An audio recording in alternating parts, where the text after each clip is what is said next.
I'm going to send these back. Everyone needs a packet, and you can use your phone or get a pen or pencil if you want to take some notes.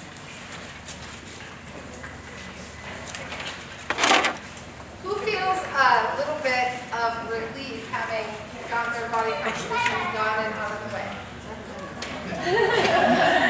Who had a little bit, honest inventory, who had a little bit of anxiety about getting it done?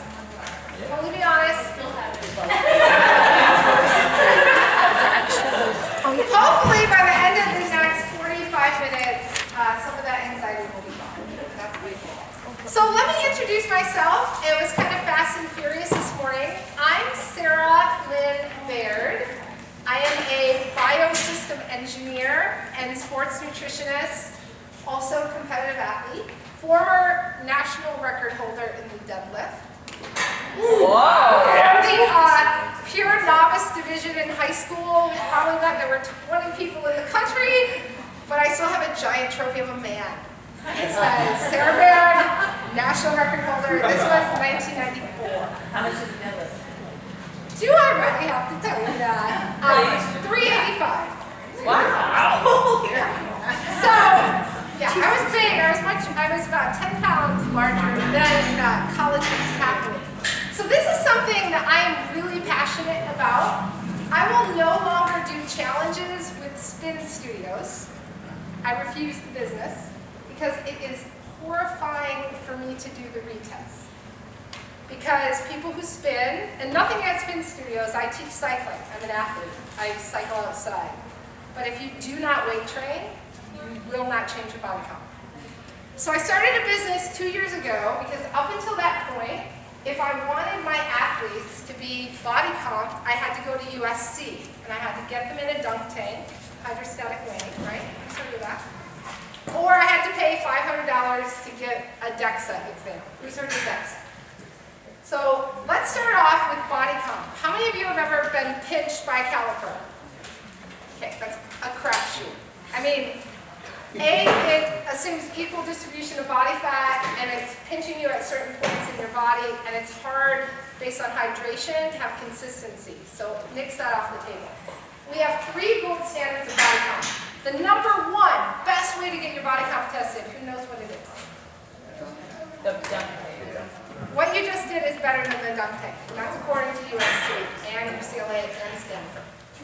Okay, brand new technology. You guys just got a $200 exam for $25. Woo!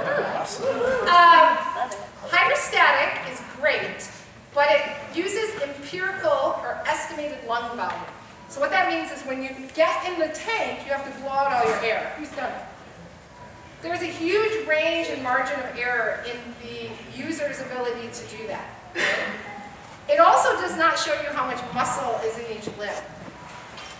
DEXA is a bone scan that emits radiation. It's basically like a CT scan. That's the gold standard body count. But you have radiation exposure and you have a $500 price tag. The in-body, which you just stood on, according to USC, and they were paid by Biospace this year to compare the two, has 98% correlation to the DEXA. Okay, that's within 2% of a DEXA exam if you're hydrated. If you're not hydrated, we have a larger margin of error, up to 5%, because what are your muscles made of? Water. So a little bit about the validity of the technology. Lindsay is a PhD student who you met in exercise science. She does work with cancer patients and protein. And I do research on protein consumption and lean muscle gains. Okay? So we're going to go over your result sheet together. I'm going to go slow. I'm going to make sure everybody is with me. If I go too fast, your job is to stop. Okay? We're going to be in and out of here in 45 minutes, but I want you to walk away empowered for your primal challenge. And also, I want every single person in this room, whether you're 10 and reading a book, or 12, or whether you're in the challenge, I want you to take something away from it. Okay? You guys with me? Okay, so let's everyone hold up your in-body 230 report that you got today. And let's body comp analysis, right? At the top.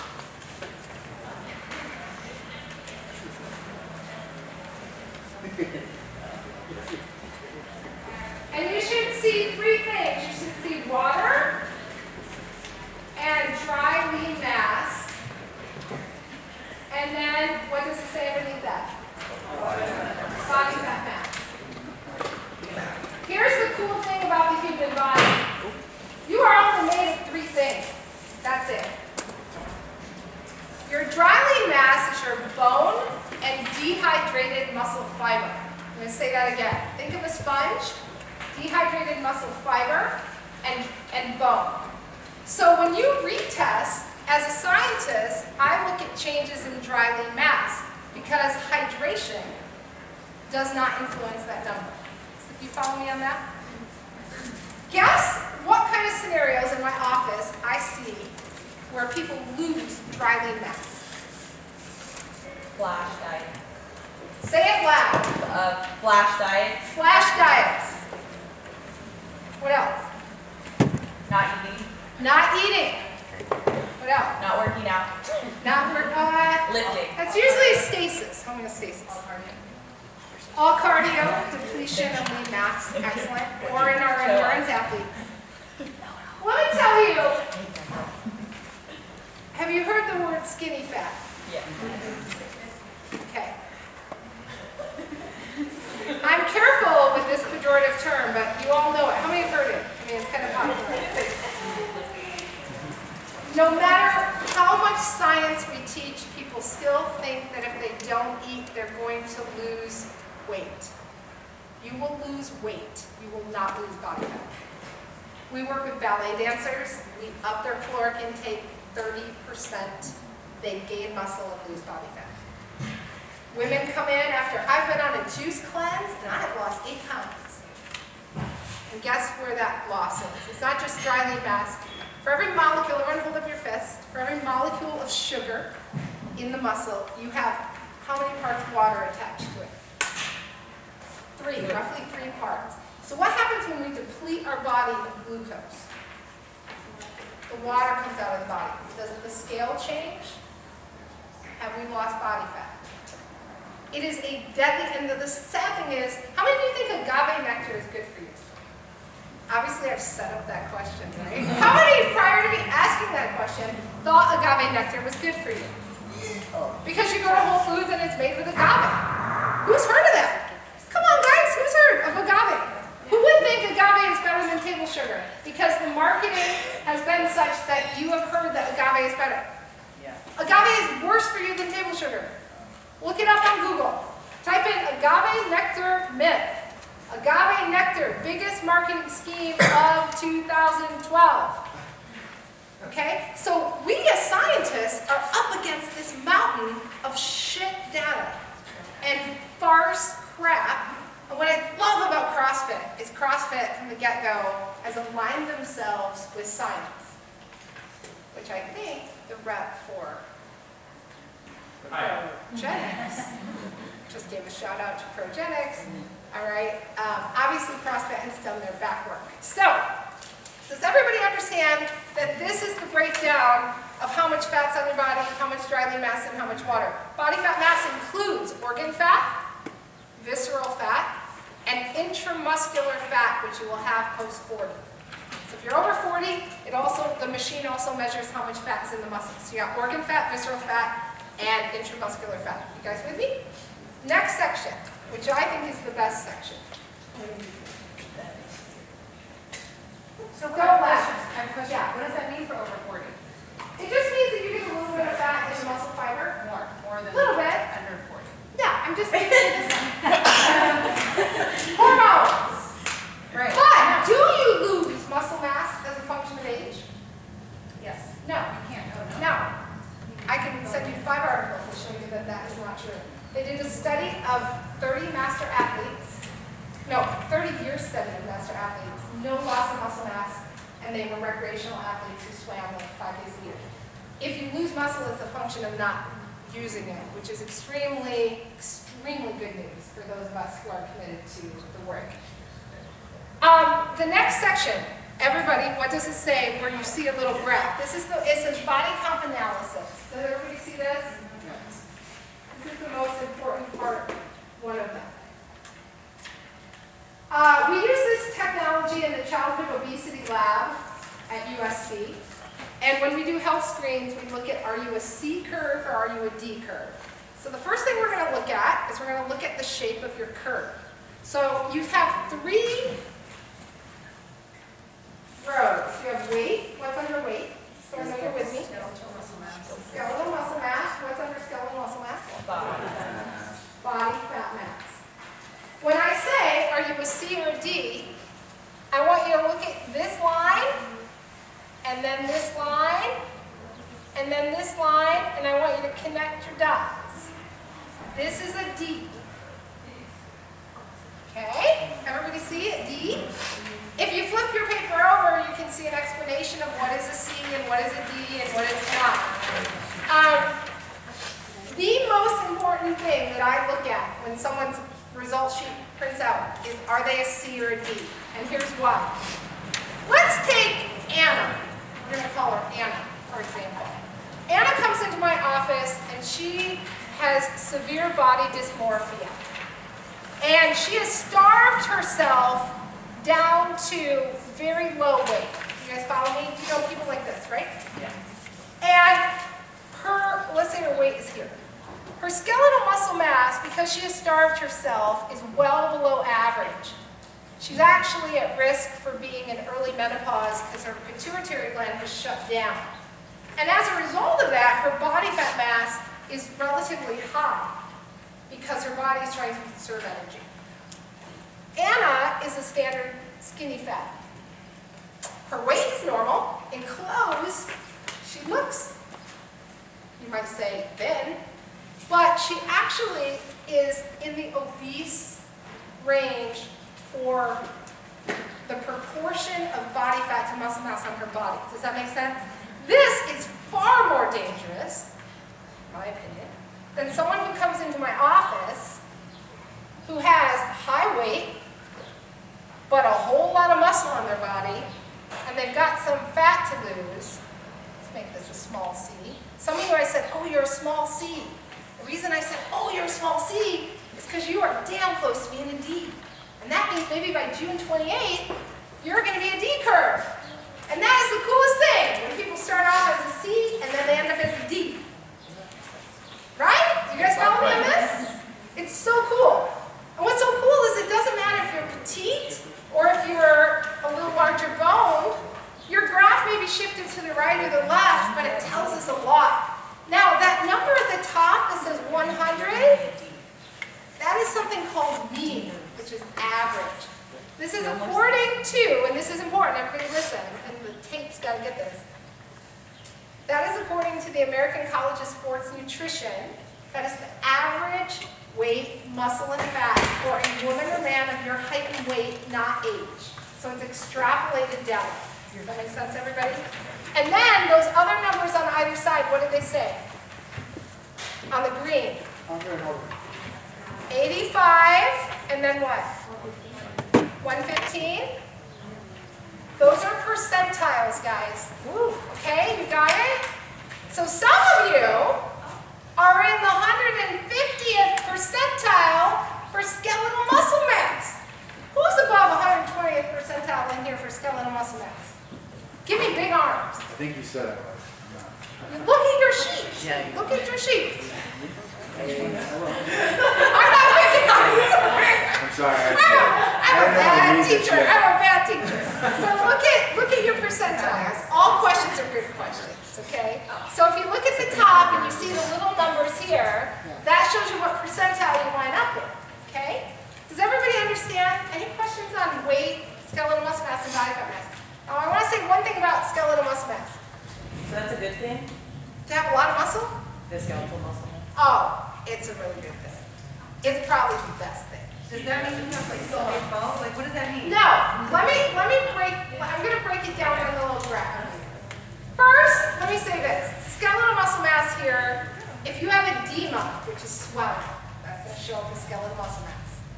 If you are depleted and you just did a hard workout, Is your skeletal muscle mass going to show lower or higher?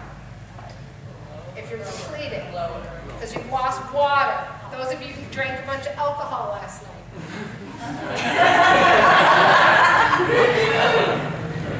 Is your skeletal muscle mass going to show higher? That'll work. Not negligibly, but still. Our muscles are made of water, right? Okay? So when you retest, it is extremely important you do not drink alcohol the night before, and that you fully hydrate, and that you are not depleted. And I will send those reminders tomorrow. So you're asking questions about why is skeletal muscle mass good?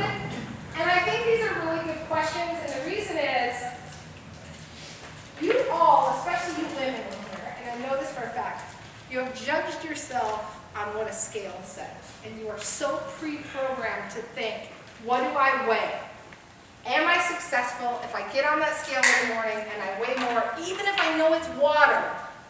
And I know that I had a hard workout, and after a hard CrossFit workout, you're going to retain some water.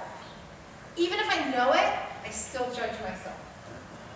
I want a mindset change. That's what we want. We don't want you to think about what do I weigh. We want you to think about those ratios. Because if you look at me, and I'm a competitive weightlifter, right? So I'm 5'5", 130 pounds. You could take someone right next to me who is a size 4, exactly the same. They're going to weigh 110 pounds. We're going to be exactly the same size, but our ratio of muscle, do you understand? So it's so misleading, and we want women to get out of that mentality. So let me explain why muscle is amazing. You have something which we're going to get to next. We're going to jump to your lower right-hand corner on your paper called BMR, basal metabolic rate. Who knows what that is?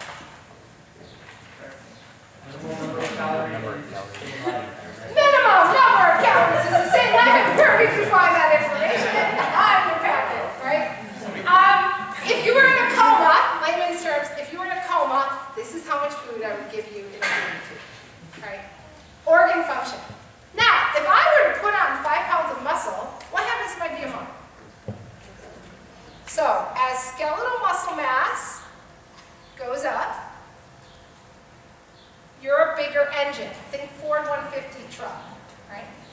And what goes up as well? BMR. What happens if you lose muscle? If your skeletal muscle mass decreases, your basal metabolic rate decreases. Pause with me for a minute. Practically speaking, the leanest people, long-term, have the most muscle mass on the body, right? The leanest people have the biggest engines because they're standing around burning 1,800 calories, where the skinny fat is burning 1,200. I mean, I'm exaggerating, but do you understand? Just being an engine is to your benefit. So we promote, not only you're going to have a healthy skeletal system, and you're going to have more energy, and you're going to feel amazing, and strong is the new skinny, and all that stuff, you are building a machine that will keep you lean for the rest of your life, right? So the women that come in my office, and I'm picking on the women here, but this is what we see a lot of, that have starved themselves down to low muscle. They're burning like nothing at rest. And then it's really easy to put on fat, and then they starve themselves some more. You guys get the whole cycle. So lift heavy shit. That's actually the motto that is on our shirts that we have. So lift heavy shit. And we're going to talk about nutrition in a minute. Does everyone understand the relationship of BMR to muscle mass? So question. Yes. So does that mean, I know we don't really count calories, but this is just what, like you said. And we're going to go over that. We're going to go over that in just a minute. Good question. We're going to go over that on a chart. So let me stop right here and tell you that how BMR is calculated. If you were in our lab at USC, we would hook you up to a VO2 max. How many of you have heard of this? You'd run on a treadmill and we would measure the rate at which your body uses oxygen. Within about 2% of that number, we use something called the Cunningham equation, which bases your basal metabolic rate off of how much lean mass is on your body. Because what temperature are all of us around? 98.6. So using the Cunningham equation, you can calculate your BMR. So your BMR may be 20 calories off, but that's your number, you guys. That number on your sheet, that is why doctors charge $300 for this exam. That is, I cannot emphasize enough how valuable that information is, which we're going to get to in a minute. Last, on your report, who sees where it says the next section, BMI and percent body fat? Who sees that section? Right? Everyone see that? BMI, everybody say this with me, total crapshoot. They're not going to do it anymore. Okay? My former husband is a NAIA Division I track athlete whose legs were the size of a large oak tree.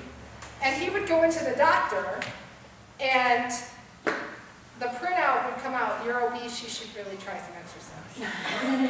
And he was like, I am 8% body fat. I just have legs the size of oak trees. Follow me? So BMI, if you're an outlier, if you're someone with a lot of muscle, it's a crapshoot. Let's talk about percent body fat. Percent body fat can be a little misleading. Here's why. It's a good example of one of you that I'd like to pick on. Who was 11% body fat? Ian. I was 10. I was 10. You were 10? Okay, so here's the thing. Let's say you've got, can I pick on a couple of you? Sure. Let's say you got Mark. We'll pick on Mark. All right, 28%. and next to Mark, we have, I need someone like lean but smaller.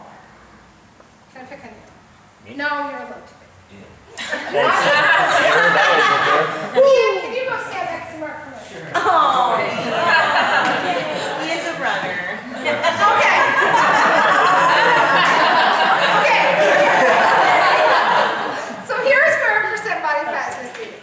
Let's say that both Ian and Mark have the same amount of body fat on their body. I mean, they obviously don't. Ian's a runner. But let's say they have the same amount of body fat. Whose body, let's just say, hypothetically, both of them have 20 pounds of fat on their body. Who is going to have the lower body fat percentage? Mark. Why? Because he's bigger. So let's say their fat stays the same and all of a sudden Ian puts on like 50 pounds of muscle, right? I wish. But he's got the same amount of body fat. So his body fat's the same, but his body fat percentage is going to go down, down, down, even though he didn't lose any body fat. Does that make sense to you guys? Thank you, boys. Give them a... Good job. So, for example, if you took a really skinny, like tiny girl who is 11% body fat, she probably needs to be hospitalized. If you take someone like me who's 11% body fat, the only reason I'm 11% body fat is because I have so much damn muscle on my body, right? So it's a little bit, you have to be a little bit intuitive. We can't just give you a chart and say, here's an average, right? It kind of depends on your goal. So percent body fat, does that make sense? You guys? Yeah. Are you guys with me? So basically doesn't mean anything. It does. It means a lot. It's a lot better than BMI. I'm just saying you have to read it understanding the content right. We have some outliers in here that they're going to show up as 7% body fat, and they're like, I'm not 7% body fat, because they have an association with what 7% body fat looks like, right? Does that make sense to you guys? Okay, so let's look at the little dude at the bottom of the sheet. This is what sets the in-body technology apart. We're able to see how much muscle mass is in each limb. Now this is muscle, bone, and swelling. So this is important to know. So it's hot out. Some of you may have a little edema or swelling in your legs. We're going to take that into account when we look at your follow-up. But in general, if you're doing a really hardcore, you're someone who couldn't do a pull-up, and now you're doing like 10 pull-ups, we're going to see that increase in mass in the upper body, right? It's really cool. And I like to look at how symmetrical you are, because symmetry is important. Because what is affected if we're not symmetrical? Spine. Yes, I like you, because you're a fireman. If we are not symmetrical, where's our fulcrum? Right here. It's our low back.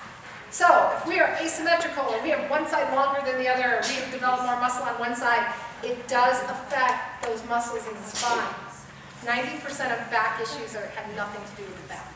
So is it good to be over or normal? Let me tell you about that. Okay. If it says over, everybody go like this.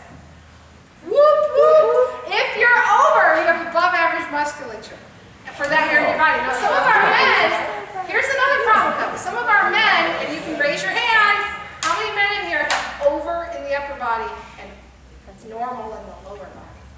What about women? Picking on you right now. What that means is where are you asymmetrical? We see this a lot in, I call it the high school roll. You know what I'm talking about? Oh, yeah.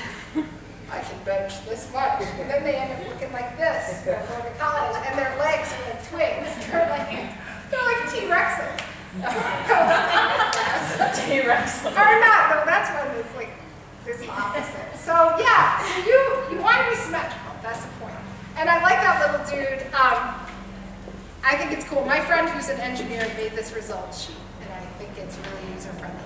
So let's look at your packet. And we're going to spend 15 minutes and we're going to take questions.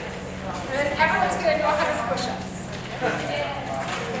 We all already do. All right. Any questions so far? Are you guys with me? Are you all on board? Because everyone bought in. Everyone buying in? Yes. What was the pounds? What does the pounds mean on that person?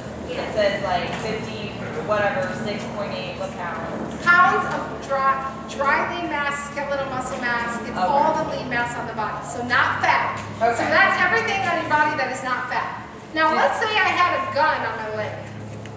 Or not a gun, because that's metal. Let's say I had like some sort of weight that wasn't metal on my leg. That's going to show up as body fat mass. Important to note, the electrodes do not penetrate the intestinal wall. So if you are full of crap, it's literally, it's going to show up as body fat mass. And that's important. So the only things that show up as body fat mass on your body are actual fat, and then things in your intestines. Silicone implants show up as body fat mass. Saline shows up as pectoral muscle. So keep that in mind. All right. Any other questions before we move on to our little packet? Everybody okay? Anyone need to stretch? Okay, so we're going to go over 3 pillars, which goes right along. What I loved and talked to Mark on the phone, I got so excited because he's like, well, we're doing a primal challenge. And I'm like, oh, my favorite website is Mark's Daily Apple, one of them. And Mark was like, yeah, I like that. And I was like, oh, then we speak the same language. So how many of you have read Mark's Daily Apple or been exposed to that?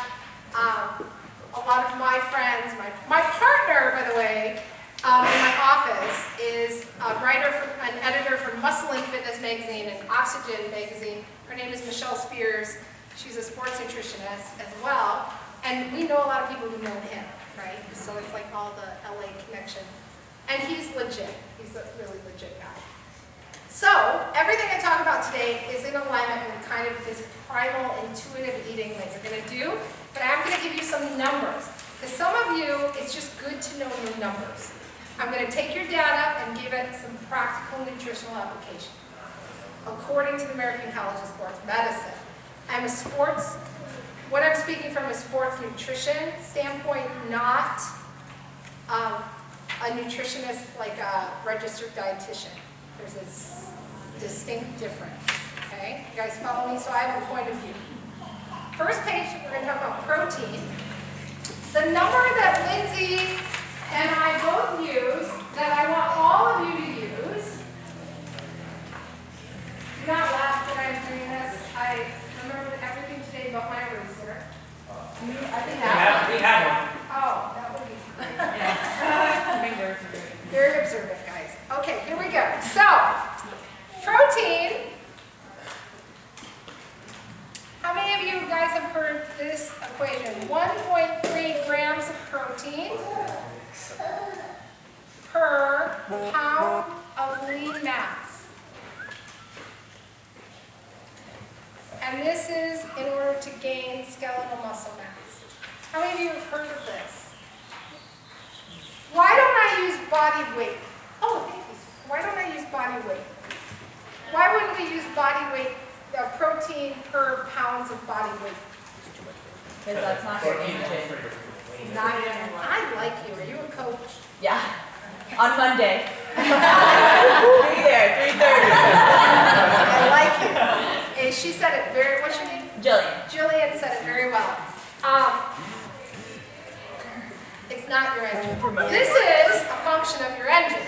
So we recommend if you want to gain muscle, you need a minimum of 1.3 grams of protein per pound of lean mass. Well, now you have your lean mass. Everyone find your lean mass. It's at the top of your report. It's a combination of your dry lean mass and your total body water. It says lean body mass. Here, I'll add in the body so you don't get confused. Everybody find it at the top, lean body mass. So if you multiply that number by 1.3, you get a minimum protein requirement. Good to know, right? So you can do that on your sheet right now if you want to. Throw out some numbers. How many grams of protein should we be eating for your body? Give me some numbers. Multiply those? Multiply your lean body mass. 0.37. No, multiply your lean body mass by 1.3. 225. 225 grams of protein. This is per day, per meal, per... This is per 40.82. 40, I don't think you multiply it right. Oh, wrong number. Wait, forgot about that one. 1.3. 178.88. 179 grams. I want to hear from a female. 120. 120 grams. Okay. All right, I cannot emphasize this enough. There's substantial research to support that adequate protein intake, whether it's animal or vegetable source, has a direct correlation to how much muscle you can gain. The other thing is, how many of you consume protein within 45 minutes of ending a workout? Everybody does that, right? I don't need to go over that. Everybody knows that? If you look, you have to consume protein within 45 minutes of ending a workout, at least 20 grams per year. Some men, it can be upwards of 35. I wouldn't say 50 anymore. There's research to show you're just gonna crap it out.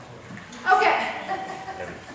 Sorry, that's how it is. All right. So, what does this mean? 120 grams of protein a day. Let's look at this. What's that mean? How much is that? See my fist? Everyone hold up your fist.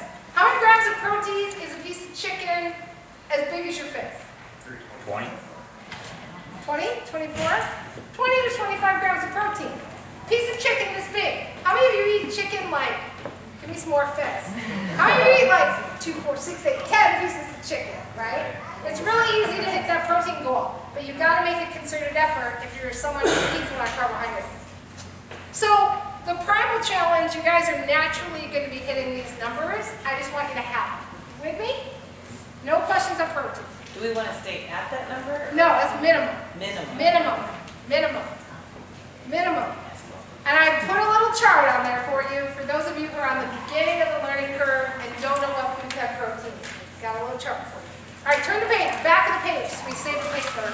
Look at the chart. Now, let's go to the next page. I want you to look at where it says BMR. Everyone get on the BMR page.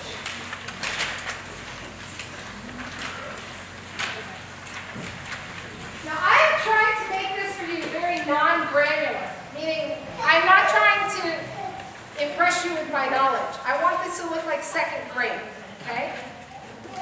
Basal metabolic rate is the amount of calories you need if you are in a coma. That is not the amount of calories you need to eat in a day, okay? Got me? There's a chart there. It is a nice little user-friendly chart that says BMR, and then it says sedentary, and then what's next? Right? And then what's next?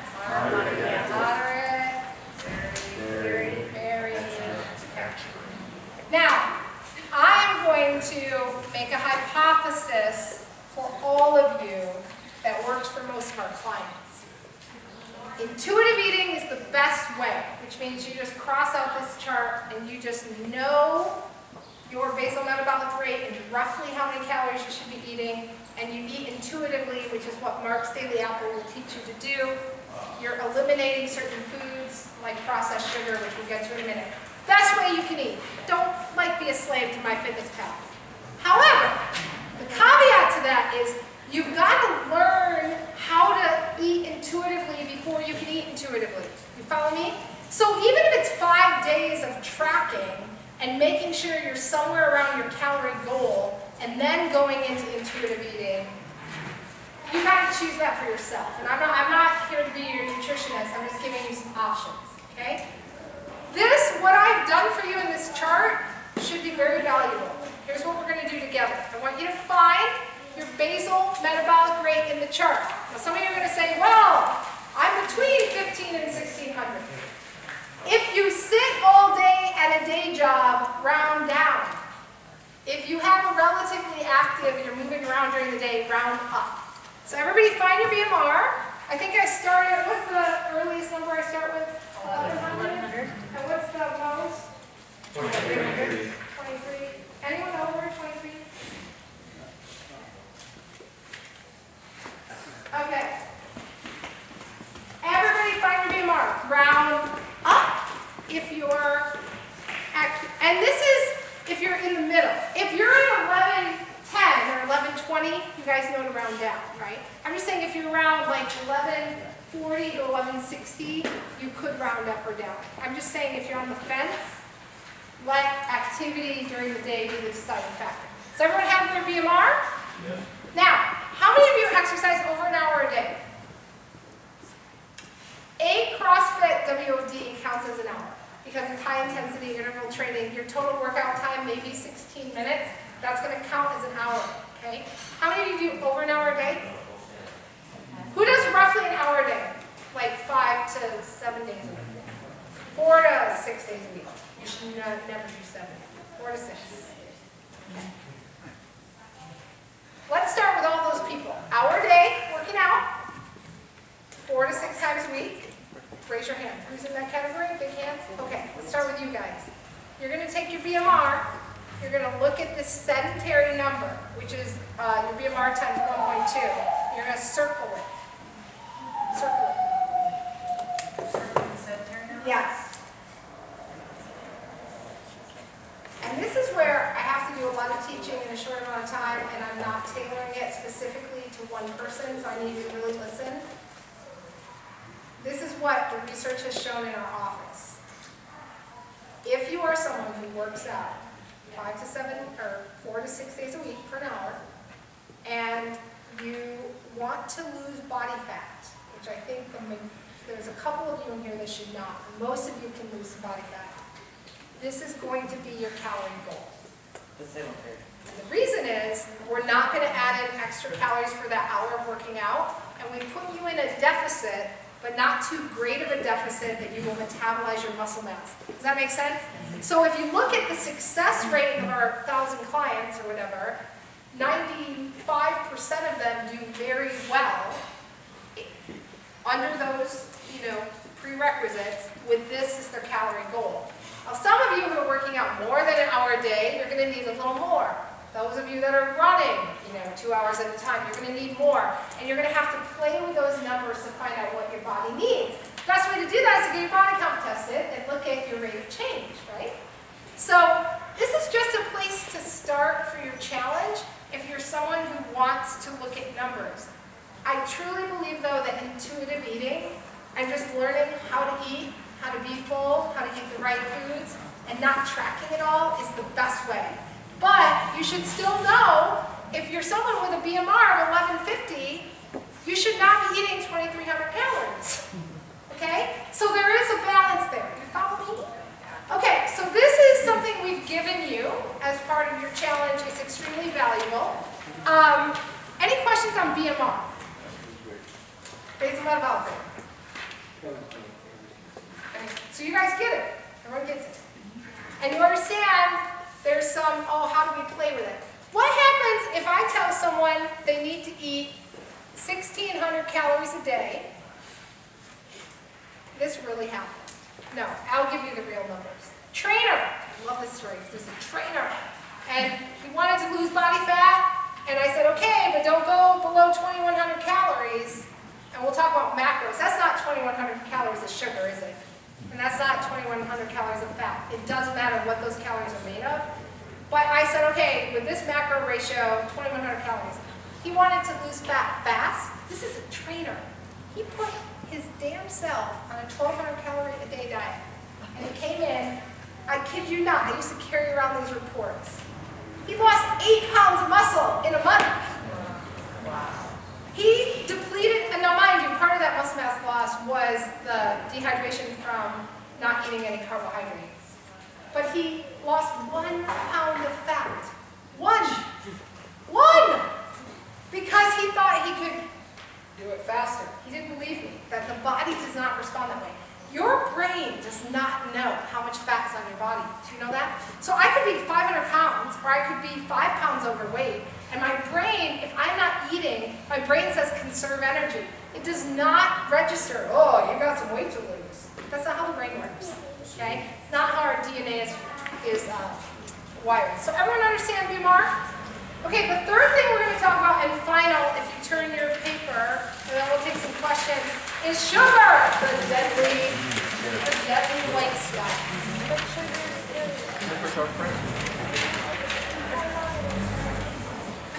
Okay, so I'm going to start off this conversation, which is right now a lecture, which I don't like, but I want you to get all this information, with what is wrong with artificial sweeteners. How many of you... They're artificial. Empty calories. Empty calories. All of that is true, but this is the best explanation I've heard. This is a guy. See my drawing skills here. Ooh, there we go. This is his, this is his brain. This is the brain of the guy. I am not very artistic. Okay, there's a brain. When you eat artificial sweetener, your brain expects calories. And what happens when your brain doesn't get any calories? I tasted it. I'm supposed to have glucose. I'm not getting any glucose. What's my brain doing? It gets pissed? What does it do? It sends out chemical signals that say, eat more glucose. I'm not getting enough. And it totally misfires the internal process. Best layman example of why you shouldn't eat artificial sweeteners. Okay? Confuses the brain. Sugar, I'm going to make a distinction here, and this is somewhat in line with Mark Stanley Apple, although he doesn't have a lot of fructose in his diet. Fructose from fruit. We're going to make a distinction between that and what we're going to call other forms of sugar called X. Okay. The biggest thing you can do to change your body, other than lift heavy shit, is eliminate sugar in the diet. And sugar in the diet, sadly, includes sugar and dairy, right? How many grams of sugar does a cup of milk have? 7 to 8. And that adds up if you're eating a lot of dairy. So there is a mandatory TED Talk, much more than I can explain. Mandatory meaning you have to do 100 push-ups, and you should watch it at the retest. That is the best documentary I've ever seen on sugar. It's called The Bitter Truth. It's a pediatric oncologist in Northern California called Dr. Robert Lustig, and I have that all on your sheet. How many of you have seen this? Most people watch it and they send it to their family members. I'm going to ask that all of you watch this documentary on sugar. It's going to be extremely informative. The American Heart Association, as of November, has a formal stance on sugar, which is also on your sheet. Why did the American Heart Association put out a stance on sugar? Who knows? Diabetes. Diabetes, but Heart Association. Heart disease. Heart disease and sugar? Who knows that now we know heart disease is from sugar? Inflammatory state of the body. Remember the days when it was all saturated fat?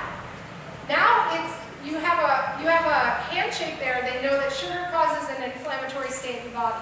So sugar is more addictive than cocaine. If you take rats in a cage and you have Oreos and you have cocaine, they are equally as addictive. Okay? The problem is if you eat sugar in the morning, you grab that little bite of a muffin, or you grab, you know what I'm talking about? You grab maybe, oh, the little Starbucks thing, this looks so pretty in there, you know, grab some pound cake. Oh, it looks so innocent. And you just consume 70 grams of sugar. Hello, sweetheart. Do you want to draw my board? You go right ahead. So if you go to Starbucks and you eat that in the morning, the whole rest of the day, your brain has a chemical dependency response. Yeah, that's awesome. Sugar is more addictive than cocaine. And some of us have even more hardwired brains for that addiction. You just got to get the shit out of your house completely. And I think what the support you're going to get from Mark on sports nutrition, Mark's Daily Apple. Here's what I want to end kind of our thing before I open up the conversation. Oh, that is so gorgeous. Can you draw me a monkey? You guys know a lot of what I'm telling you, right? In general. How many of you know a lot of what I'm saying, right? Sugar's bad, protein. The biggest thing is the psychological component of taking inventory. This is where it's going to get deep a little bit. You guys ready for it to get deep? Yeah. You have to take psychological inventory of your relationship with food. And for some of you, it may be journaling. If you're prone to late night eating, it may be stopping before you hit the fridge and actually asking yourself, how am I feeling? I know this sounds like, I'm Dr. Phil, but nobody is going to have success if you're in a cycle of using food as reward, food as stress relief. You need to, thanks, Ned. You need to, sweetheart, I'll see you in a little bit. You need to know in yourself kind of the psychological component. And I'm not going to go really deep into that, but I'm going to say that the people that are successful slow it down enough to take inventory. And there's something called mindful eating. Are you guys familiar with this term? And it's just the idea of being more present to where our food comes from, more present to why we're eating that food, our relationship to food. And you're really not going to go anywhere until you do that. Because I can give you all the data and we can be all excited, like I have a BMR and I know how much protein to eat. That's not going to mean anything if you're at night and you're stressed and you haven't really slowed it down enough to think, why am I going to the freezer every night at 10 o'clock eating ice cream out of a container? You follow me? Yeah. Talk about the sugar intake. Can you talk about the sugar within alcohol people consume? Yeah, I would love to do that. Okay, so I'm really careful to not be a tyrant because I have very strong viewpoints and I realize life is about balance. But sugar alcohols they're their own category. So it's like you have sugar in carbohydrates and you have fats and you have proteins and then you have sugar alcohols. They're metabolized by the body differently than sugars. And a little bit of balance is okay. Like even if you read Mark's Daily Apple, he'll have some red wine at night. It's processed by the body differently. But what does alcohol, let's take the sugars aside, what does alcohol do to the body? Science says it's toxic, right? Well, what are some of the practical effects of alcohol consumption? Other than Dehydration. dehydration, excellent. There's more. Well, you have to do. Say that again. Stimulation. Not for your fun. I want to piggyback on that.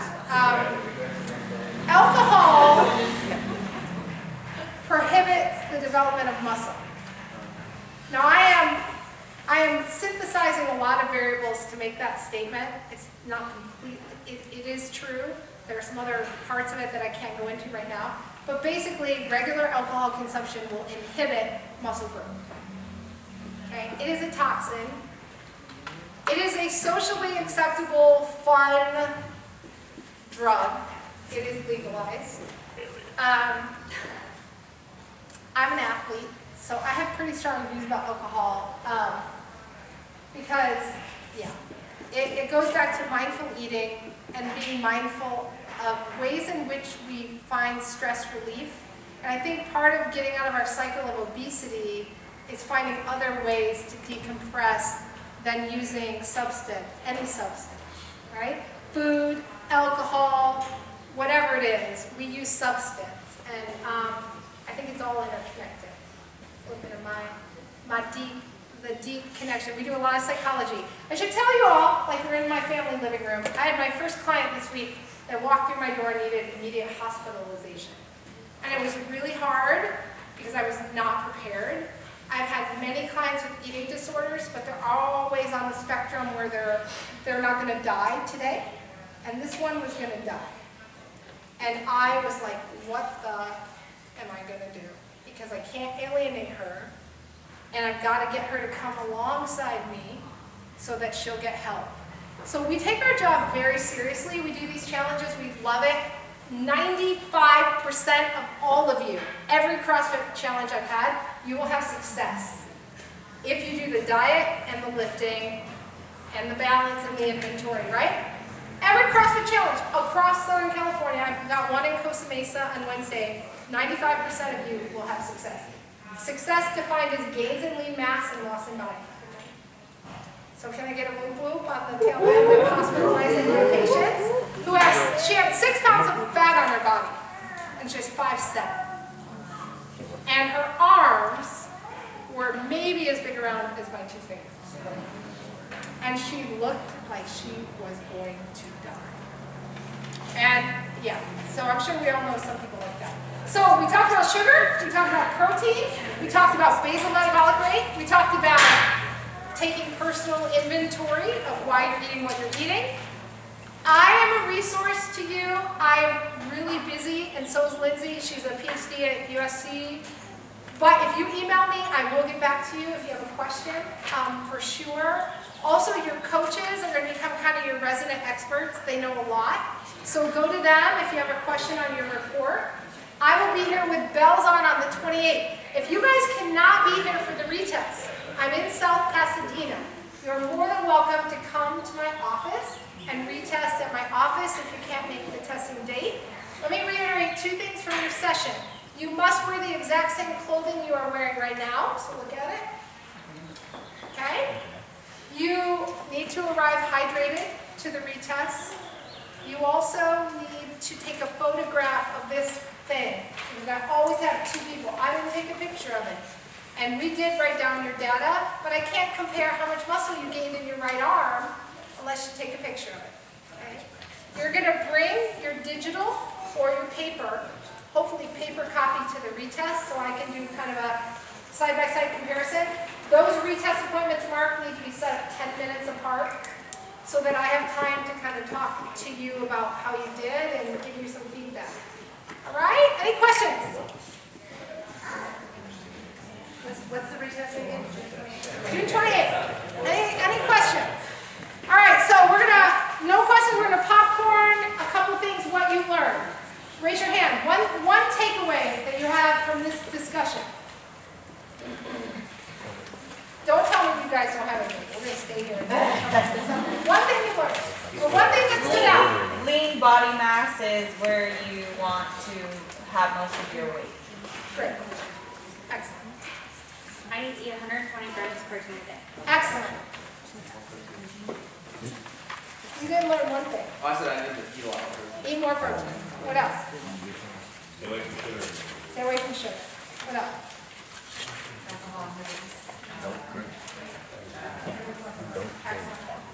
Alcohol and other thoughts. Come on, guys, popcorn me. We're friends now. Be a mindful eater. Be a mindful eater. I like that. And that's deep. You can go real deep with that. Other things. You want to be a D curve. You want to be a D, not a C. Excellent. BMI stupid. First time in my life when a D is acceptable. I love it. Other things. Any other takeaways? Watch Things the that stood out to bitter you? truth. Watch the bitter truth. Watch the bitter truth. Anything else? Well, I am thrilled that you guys had us out. We love this more than anything else in the world. It's my favorite thing in the world. Hands down. I'm an engineer. I left that whole world because the whole time I was an engineer, I also was a trainer on the side and taught fitness classes. And I thought, why am I working as an engineer? I love this. So I feel like it's a privilege and an honor to be here and help you in your journey. And I really hope you guys got something out of it. Okay? All right. Give yourselves a hand.